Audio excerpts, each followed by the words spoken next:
दोस्तों, एक लड़की की बड़े ही धूमधाम से पूरे रीति रिवाज के साथ शादी होती है।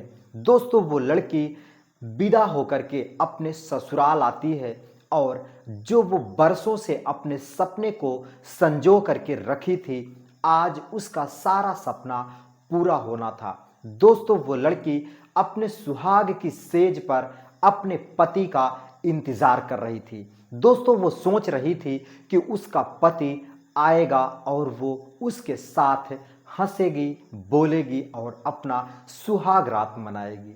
लेकिन उसका पति रात को काफ़ी ज़्यादा देर हो जाती है, फिर भी उसके कमरे में नहीं आता है। दोस्तों, लड़की को चिंता होने लगती है कि आखिर मेरा पति मेरे कमरे में इतनी रात गए भी क्यों नहीं आया। लेकिन फिर भी वो अपने सब्र को रोक कर रखती है और अपने हाथों में एक गिलास का दूध लेकर के घूंघट के अंदर सज संवर करके बेड के बीचों बीच बैठ करके अपने पति का इंतजार कर रही थी। दोस्तों, तभी देर रात उसका पति उसके कमरे में दाखिल होता है और वो मन ही मन बहुत ही ज़्यादा खुश हो जाती है। दोस्तों, उसका पति उसके बेड पर जाकर के बैठता है और लड़की जैसे ही अपने पति को दूध देती है तो वो दूध के गिलास को पी लेता है और अपनी पत्नी को पकड़ करके उसके हाथ दरवाजे से बाहर लेकर के जाने लगता है। दोस्तों, लड़की को कुछ समझ ही नहीं आ रहा था कि अचानक उसके पति को ऐसा क्या हो गया जो वो उसके हाथों को बहुत ही बेरहमी से पकड़ करके बाहर की तरफ ले करके जा रहा है। दोस्तों, उसका जो पति था वो उस लड़की को ले जा करके घर से बाहर रोड पर छोड़ करके दरवाजे को बंद कर देता है और कहता है कि दोबारा से लौट करके मेरे घर की तरफ देखने की कोशिश मत करना और आने की हिम्मत मत करना, नहीं तो मैं तुझे जिंदा जमीन के अंदर दफन कर दूंगा। दोस्तों, वो लड़की रोती बिलखती आखिर क्या करती, वो उसी रोड से अपने मायके की तरफ चल पड़ती है। दोस्तों, वो लड़की कई रातों की जागी भी थी और शादी के भाग दौड़ में खाना भी ठीक से नहीं खाई थी, जिस वजह से उसको चक्कर आ जाता है और वो उसी रोड पर गिरकर बेहोश हो जाती है। दोस्तों, वो बेहोश हो जाती है और उसको जब होश आता है तो उसके कानों में घुघरू की आवाज़ और तबले की थिरक सुनाई दे रही थी। दोस्तों, वो चौंक जाती है और सोचने पर मजबूर हो जाती है कि मैं कहाँ पर हूँ और मेरे कानों में घुंघरू और तबले की आवाज़ कैसे सुनाई दे रही है। दोस्तों, जब उसकी आंख खुलती है तो वो देखती है कि वो एक कोठे पर है जहाँ पर ढेर सारी लड़कियों को नाच गाने के लिए लोगों के सामने प्रस्तुत कर दिया जाता है। दोस्तों, वो चीखने चिल्लाने लगती है।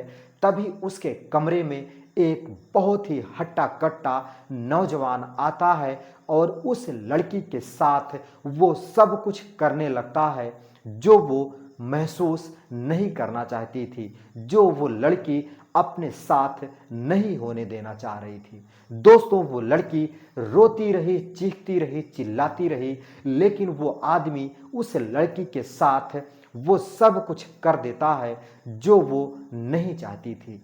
नमस्कार दोस्तों, मेरा नाम है शिव भगवान। स्वागत करता हूं एक और नई कहानी में। दोस्तों, आज की कहानी बहुत ही ज़्यादा मज़ेदार और रोंगटे खड़ी कर देने वाली है। दोस्तों, आखिर क्यों एक लड़की का पति पहली ही रात, सुहाग रात के ही दिन अपनी पत्नी को कमरे से बाहर ले जा करके रोड पर छोड़ देता है और उसे यह धमकाते हुए अपने दरवाजे को बंद कर लेता है कि दोबारा से लौट करके मेरे घर भी मत आना। दोस्तों, आखिर क्या मजबूरी रही होगी उस लड़के की, आखिर क्यों उस लड़के ने उस लड़की के साथ इतना बेरहमी किया और वो लड़की उसी रात से कोठे पर चली जाती है और वहां पर उसके साथ क्या क्या होता है और अंत में वो लड़की वापस आ पाती है या नहीं आ पाती है, जानते हैं आगे वीडियो में। लेकिन वीडियो में आगे बढ़ने से पहले आप लोगों से वही छोटा सा रिक्वेस्ट, इस वीडियो को लाइक कर दीजिए, चैनल को सब्सक्राइब कर लीजिए, जिससे मेरा हर वीडियो आप तक पहुंचता रहे।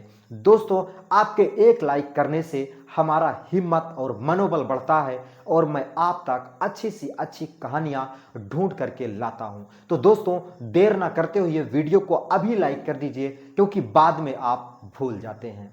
दोस्तों, एक बहुत ही सुनसान एरिया होता है जहां पर दूर दूर तक लोगों के घर होते हैं। दोस्तों, जिसे गोवा शहर कहा जाता है, गोवा का जो शहर था वो, वहां पे एक गरीब परिवार होता है, जिस परिवार में एक माता पिता और एक इकलौती उसकी लड़की होती है। दोस्तों, जिस लड़की का नाम सोनाक्षी होता है और सोनाक्षी अपने माता पिता की जो बाग होती है, जिसका हम लोग बोलते हैं काजू। दोस्तों, काजू की उसके पास बागान थी और उसी से उस घर का पालन पोषण हो रहा था। दोस्तों, मीनाक्षी जो थी वो अपने बागवान में जा करके काजू की जो फसल होती थी, काजू के जो फल होते थे, उन्हें तोड़ कर लाती और उनसे काजू अलग करके उस फल को मार्केट में बेच करके अपना गुजर बसर कर रही थी।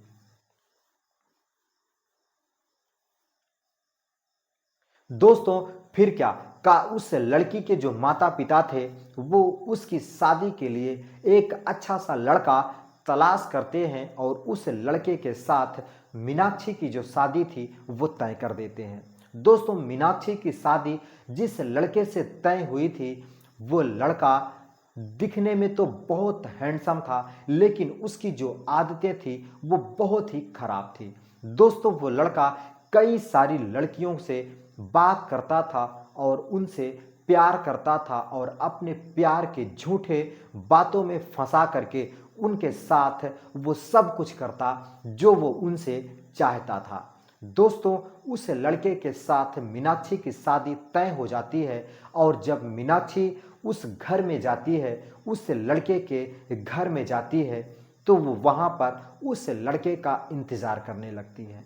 दोस्तों, जैसे ही मीनाक्षी अपने बेड पर सुहाग रात के दिन उस लड़के की आने का इंतज़ार कर रही थी, तो देखती क्या है कि उसका मोबाइल उसी कमरे के अंदर छूटा हुआ था। दोस्तों, वो मोबाइल पर कई सारे मैसेज एक साथ आने पर मोबाइल उठा लेती है और उन मैसेज को एक एक करके पढ़ने लगती है। दोस्तों, जब मैसेज को पढ़ने लगती है तो उनमें बहुत सारे मैसेज उन्हीं लड़कियों के थे जो वो उन लड़कियों को वो अपने प्यार के झूठे बातों में फंसा करके रखा हुआ था।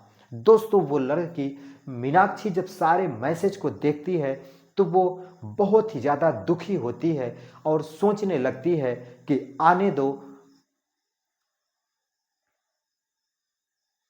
दो मेरे पति को, मैं अपने पति से इन सारी बातों, इन सारी चीज़ों के लिए बात करूंगी और आज से उनको इन सारी चीज़ों से दूर रहने की बात करूंगी। दोस्तों, फिर क्या, उसका पति देर रात उन लड़कियों से मिल करके आता है और जैसे ही कमरे में आता है, मीनाक्षी दूध देती है और वो दूध पीता है और बेड पर जैसे ही वो लेटने लगता है तो मीनाक्षी कहती है कि आपका मोबाइल यहीं रह गया था। वो कहता है, हाँ मुझे पता है, मैं अपना मोबाइल यहीं भूल गया था। दोस्तों, फिर क्या, मीनाक्षी उन लड़कियों की बात करने लगती है कि कैसे आपके मोबाइल पर ढेर सारी लड़कियों के मैसेज आते हैं और उन लड़कियों का कहना है कि आप उनसे शादी करोगे। दोस्तों, वो लड़का चौंक जाता है और आग बबूला हो जाता है और कहने लगता है कि तेरी हिम्मत कैसे हुई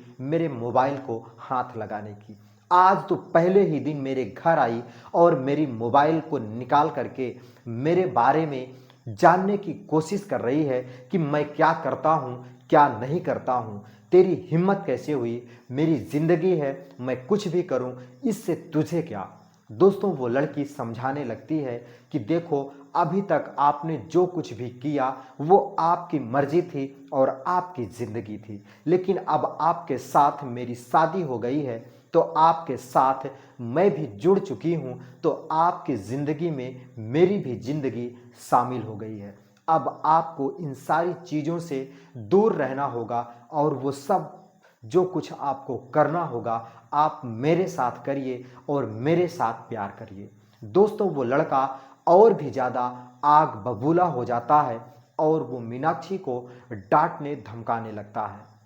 जब मीनाक्षी अपनी ही बात पर अड़ी रहती है और कहने लगती है कि नहीं, अब आपको किसी भी लड़कियों से बात बिल्कुल भी नहीं करना है। दोस्तों, इतने पर वो जो लड़का था वो आग बबूला हो जाता है और मीनाक्षी को दो चार झापड़ जड़ देता है और उसके हाथों को बड़े ही बेरहमी से उसके चिचिरे को पकड़ करके, उसके बाँह को पकड़ करके घर से बाहर ले जा करके उस रोड पर धक्का दे देता है और कहने लगता है कि निकल जा मेरे घर से और आज के बाद तुझे मेरे घर पे आने की ज़रूरत ही नहीं है। दोस्तों, मीनाक्षी रोने लगती है और अपने मायके की तरफ चल देती है, लेकिन वो ना तो भोजन की थी और ना ही ठीक से सोई थी, जिस वजह से उसे चक्कर आ जाता है और वो रोड पर गिर जाती है। दोस्तों, जब उसे होश आता है तो वो अपने आप को एक कोठे पर पाती है और वो कोठे पर महसूस करती है कि मैं अब कोठे पर आ चुकी हूँ। दोस्तों, वो चीखने चिल्लाने लगती है, तभी एक हट्टा कट्टा नौजवान उसके कमरे में आता है, दरवाजे को बंद करके उसके साथ वो सब कुछ करता है जो एक पत्नी के साथ एक पति करता है। दोस्तों, वो टूट जाती है और वहीं बेहोश हो जाती है। दोस्तों, अब उसकी ज़िंदगी यही हो गई थी, कोई ना कोई उसके साथ आता और उसके साथ वो सब कुछ करती जो वो चाहता। दोस्तों, मीनाक्षी की ज़िंदगी बिल्कुल अब बद से बदतर हो चुकी थी। वो उसी कोठे के अंदर अपने आप को घुट घुट करके जीवन बिता रही थी। दोस्तों, फिर क्या, एक दिन वही लड़का जो उसे उस कोठे तक पहुंचाया था, जिसके साथ उसकी शादी हुई थी, वो गलती से उसी कोठे पर आ जाता है और मीनाक्षी ही उसके नसीब में और उसके हिस्से में आती है। दोस्तों, वो जैसे ही कमरे का दरवाज़ा बंद करके मीनाक्षी की तरफ देखता है तो मीनाक्षी उसे पहचान जाती है और पहचानने के बाद उसे कहने लगती है कि तुम्हारी एक गलती की वजह से आज मैं इस दलदल में फंस चुकी हूँ, जहाँ से मैं कभी भी बाहर नहीं आ सकती। रोज़ मैं जिल्लत भरी ज़िंदगी अगर जी रही हूँ तो सिवाय तेरी एक गलती की वजह से। दोस्तों, वो लड़का बहुत ही ज़्यादा दुखी होता है और कहने लगता है कि मुझे माफ़ कर दो, मुझे नहीं पता था कि तुम यहाँ तक आ जाओगी। दोस्तों, मीनाक्षी कहती है कि ठीक है और उसे वो प्यार करने लगती है और कहने लगती है कि तुम जो करने आए हो करके चले जाओ। दोस्तों, वो लड़का जैसे ही उसके प्यार में खो जाता है, मीनाक्षी तुरंत अपने दुपट्टे से उस लड़के के गले को कस करके वहीं मार देती है।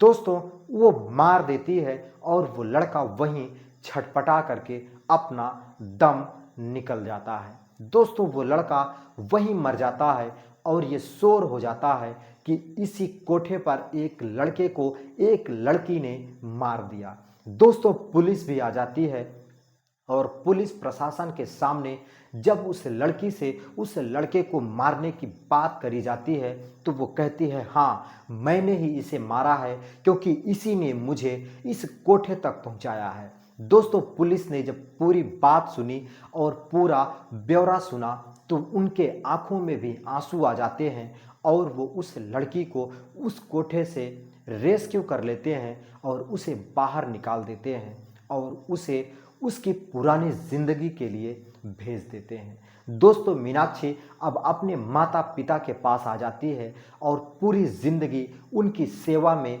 बिता देती है और वो वहीं पर रह जाती है। दोस्तों, मीनाक्षी ने दोबारा से शादी के बारे में कभी भी नहीं सोचा और वो अपने माता पिता की सेवा करती हुई अपनी पूरी ज़िंदगी बिता देती है। दोस्तों, ये थी कहानी एक दुखी लड़की की जिसकी पूरी जिंदगी बर्बाद हो जाती है। दोस्तों, कहानी अगर आपको जरा भी अच्छी लगी हो तो इस वीडियो को लाइक करिएगा, चैनल को सब्सक्राइब करिएगा।